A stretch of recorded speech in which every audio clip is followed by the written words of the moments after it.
足場のいい堤防で手軽に簡単に釣れるアオリイカとはいえ、時と場合によっては非常に手強い相手に表変します。しかし、そこがまたたまらなく面白いところです。今回はアオリイカ春と秋シーズンの具体的な攻略法道具編と題して解説します。今回の結論は次の通りです。春と秋では道具も異なる。今回の目次です。エギングは春と秋で釣り方は大きく変わる。機動性重視のスタイル。エギ選びは 3.5 号を基準に、エギのバリエーションと使い分けの考え方。エギサイズで竿を使い分ける。カンナはまめに直す。スリムな大板型が人気。エギのタイプ別の使い分け。エギの動きに影響を与える要素。それでは始めていきましょう。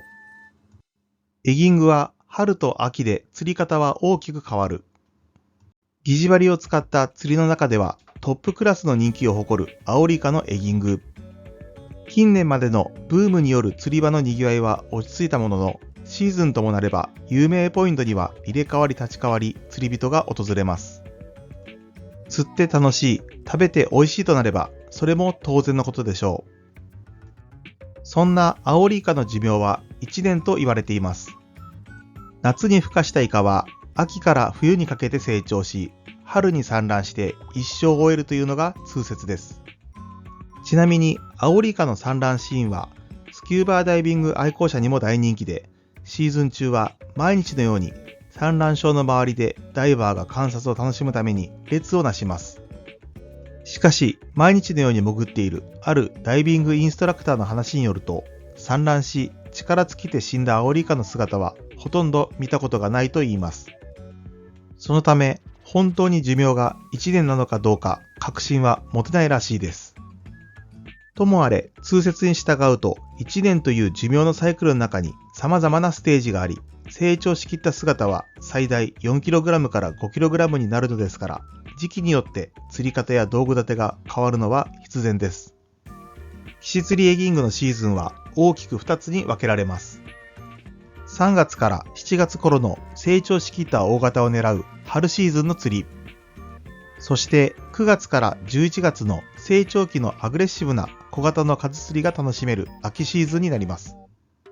今回は前回の動画で解説した基本テクニックをベースとしながら、各シーズンごとに合わせた応用を紹介します。機動性重視のスタイル。荷物はウエストバッグにまとめ、秋ならあとはロッド1本だけで十分です。春はこれに取り込み用具が加わる程度です。足元はしっかり滑りにくい底のブーツを履いておきましょう。エギ選びは 3.5 号を基準に、各メーカーのエギのラインナップの中心は 3.5 号ノーマルタイプになります。3.5 寸とも表記されるサイズで、長さは約 10.5cm、重量は約 20g で、水深 1m あたり約3秒かけて沈んでいきます。この仕様はどのメーカーでも多少の差こそあれ、ほぼ変わることはありません。アオリイカのエギングにおいては、この 3.5 号ノーマルタイプさえあれば事足りると言っても過言ではありません。実際に周年 3.5 号サイズ、しかも同一種のエギしか使わないというベテランもいるほどです。同じエギを使い続けることによって、わずかな潮の流れの変化やイカの当たりを察知する感覚を養うことができると言います。これも一つの熟達の方法です。とはいえ、春と秋とではイカのサイズや狙うポイントが変わってきます。当然、状況に合わせてエギのサイズはもちろん、沈下速度やカラーなども使い分けるというのもスタンダードな戦略です。アオリイカのサイズが大きく、ポイントが深い春シーズンは、基本はノーマルタイプの 3.5 号に置き、そこから大きいサイズへとローテーションしていくのがセオリーになります。より深い場所できっちり底を取るためには、3.5 号のディープタイプや4号を使うのが効果的です。カラー選びについては、とりわけ下地のテープの色を重視してみましょう。春濁りの海でもよく目立つと言われている金テープやシルエットがはっきり出る赤テープ、様々な色を混ざり合わせることでアピール力を強くした二次テープなどに実績があります。また、アピールの強い夜光ボディも効果的です。一方、秋シーズンは夏に生まれたアオリカが育つ時期です。200g から 300g の小型が多いので、3.5 号に乗り切らない場合は、3号、2.5 号と順次小さいエギへと変えていくといいでしょう。また、秋のイカは成長のために活発に餌を捕食しようと浅場に出てくることが多くなります。こういう場面に出会えたなら、イカの反応を目で見ながら、それに合わせてエギを操作して釣るサイトフィッシングで狙ってみましょう。この釣り方では、エギの背中がオレンジ、ピンクなど視認性の高いカラーに塗られているものが使いやすくなります。明るい色に反応が悪くなった時には、茶系の渋い色やイワシやアジを模したナチュラルな色の出番です。エギのバリエーションと使い分けの考え方。春に適したエギ。狙うポイントの底が取れる重さが絶対条件です。サイズは 3.5 号を中心にそれ以上の重さも用意しましょう。ディープタイプの出番も多くなります。カラーは下地はピンクやオレンジカラーが人気ですが、同じ色の表地でも下地は金、赤、虹などバリエーションを変えて持っておくことをお勧めします。秋に適したエギ。小型が多いこの季節、3号や 2.5 号の用意は欠かせません。カラーは表地の背中がピンクやオレンジ、蛍光グリーンなど視認性の高いものを中心に、それらに反応が悪い時のためにも地味系も持っておきましょう。小型エギは春の神経質なイカ狙いに効果的なこともあります。カラー、収納。収納は専用ケースがベストです。カラーやサイズが一覧でき、エギ同士も絡まりづらくなります。使い分けやロストも考え、ケース1枚分くらいの数は用意してみましょう。ディープ。サイズはそのままに重量をアップしたのがディープタイプです。メーカーによって異なりますが、例えば目の色やシンカーの刻印でノーマルタイプと区別できます。ケイムラ。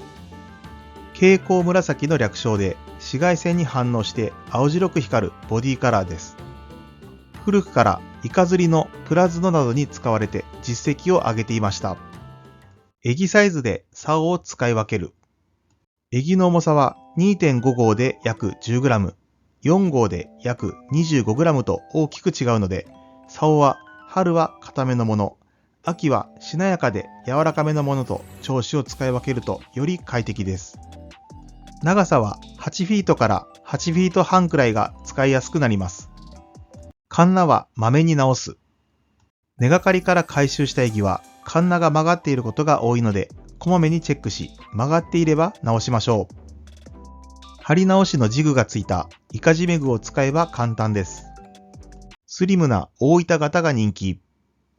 300年以上前に誕生したとされているエギは、九州を中心に発展し、枕崎型、宮崎型、青野型、池田型など様々な形状のものが生まれましたが、現代のエギングで主流になっているのは大分型がほとんどです。大手エギブランドのヨウズリや山下のエギも大分型をベースに設計しています。この形状は上から見た時の頭部のシルエットが細いのが特徴です。細い頭部が水を切ることでしゃくり心地が軽く、ロッドワークへの反応も良くなり、左右のダートも大きく出るのが長所です。エギ独特の針はカンナと呼ばれ、針1本の付き方からレの字型、コの字型などのタイプに分けられます。素材はレの字型はある程度伸びて根がかり時も回収がしやすく、針の修復もしやすいステンレス製です。コの字型は針先が鋭く、刺さりがいいカーボン製であることが多いです。また、全周にカンナがついているものを全傘、上半分だけついているものを半傘と呼び、最近は全傘が主流になっています。半傘は海藻周りで使うと根がかりを軽減できるという効果がありますが、やはりアオリイカにかかる可能性を少しでも増やしたいのか、全傘を支持する釣り人が多いようです。エギの重量についてですが、深いところを攻めたい場合、襟の大きさを変えることなく重くしたいのなら、ディープタイプの使用を推奨します。ノーマルタイプの重り周辺に糸重りを巻いて対処することもできるんですが、沈下姿勢のバランスをうまく取りながら重量を増すことはなかなか難しいので、応急措置と考えておきましょう。専用品はそれぞれの襟に合わせた最適なバランスで設計しているので、アオリイカが好む姿勢で沈下してくれます。襟のタイプ別の使い分け。ダート型。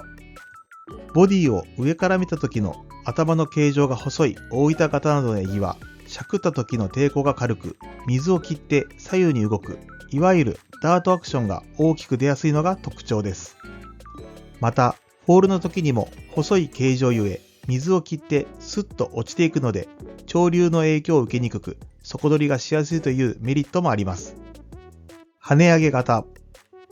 最近評価が高まりつつあるのが頭の形状が太いタイプです。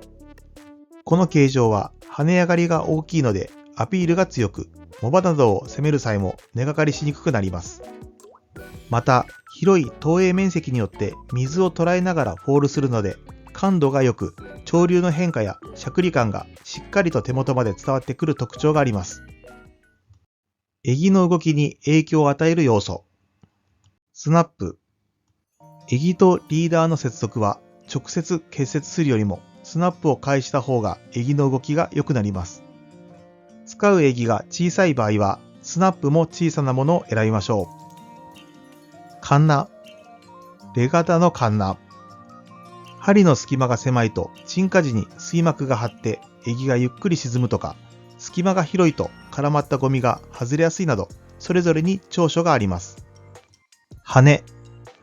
襟の羽は沈下姿勢を良くするためのバランサーの役目を果たします。